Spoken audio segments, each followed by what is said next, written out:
అటువంటి అచ్యుతుడు అయ్యడన్ ఇన్ని ప్రాణుల యొక్క హృదయాలలో సూక్ష్మకళుండై కాంతిరూపుడై ప్రకాశించి పరిపాలన చేసేటటువంటి స్వామికి విరటజాగర్భంలోకి ప్రవేశించి ఆ అస్త్రాన్ని ఉపసంహారం చేసి ఆ శిశువుని రక్షించడం పెద్ద కష్టమా?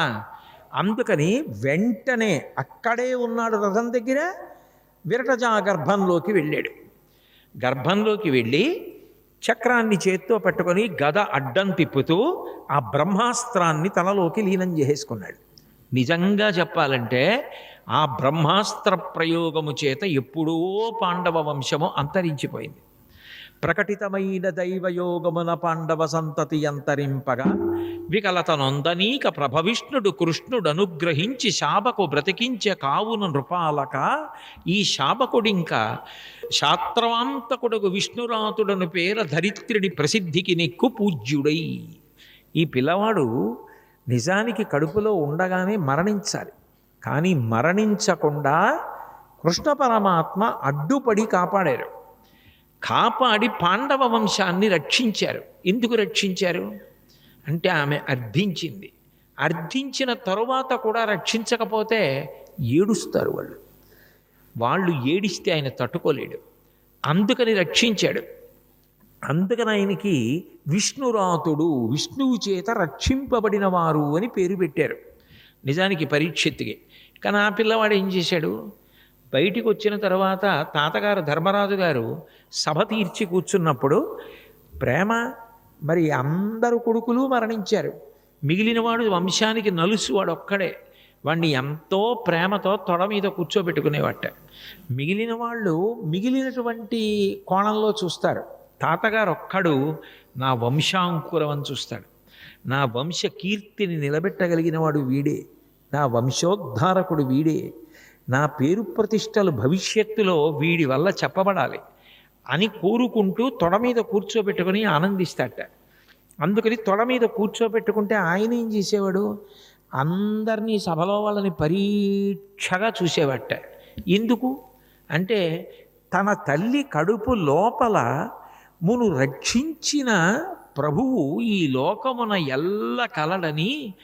అబ్బో, ఇక్కడ కేజీ చీరలు కొంటే అర కేజీ చీరలు ఫ్రీ అంట. మంగళ్య షాపింగ్ మాల్, కేజీల్లో సేల్, టన్నుల్లో ఆనందం.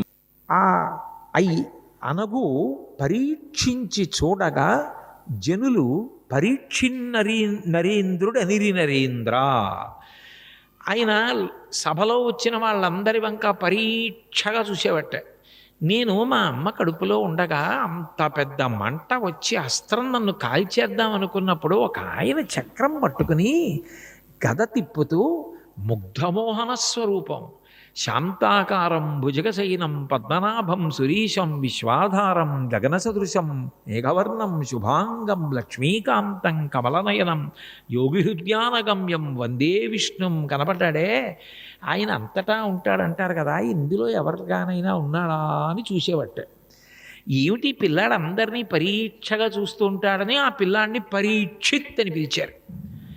కాబట్టి మిగిలిన రాజులలా పుట్టినవాడు కాదు పరీక్షిత్. కృష్ణ భగవానుని యొక్క అనుగ్రహమునకు పాత్రుడై పుట్టినటువంటి వాడు. ఆయనకి జాతకర్మ చేయించి ధర్మరాజు గారు పొంగిపోయాడు. తన వంశ కీర్తి ప్రతిష్టలను నిలబెట్టేటటువంటి మనవడు పుట్టాడని. ఆయనకి పట్టాభిషేకం చేసి పాండవులందరూ స్వర్గారోహణ పర్వంలో స్వర్గలోకానికి వెళ్ళిపోయారు. పరీక్షిత్ రాజ్యపాలన చేశాడు. ఆయన పరమ ధార్మికుడు.